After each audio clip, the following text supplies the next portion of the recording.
Nedopustna je odločitev gospoda Gorška, da pošlje 2 slovenska policista na Hrvaško. Konec koncev problemov imamo v Sloveniji dovolj.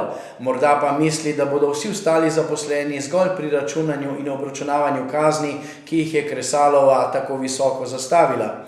Polnjenje proračuna, kot kaže, je edina naloga slovenske policije, zato se mirno lahko znebi in pošlje kakšnega policista tja v tujino. Pa mislim, da bi bilo bolj smiselno, da bi jih imel doma, glede na to, da imamo stalne probleme.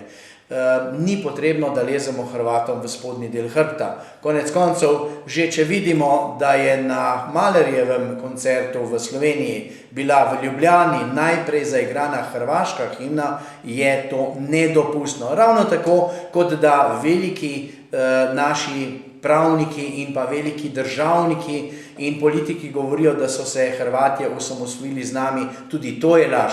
Hrvaška je postala samostojna šele 8. oktobra 1991. leta in je predtem v času naše osamosvojitvene vojne kot del Socialistične federativne republike Jugoslavije izvršila agresijo na Slovenijo, napadla Slovenijo. Skratka, tukaj pa mi še policiste pošiljamo na Hrvaško. Le zakaj?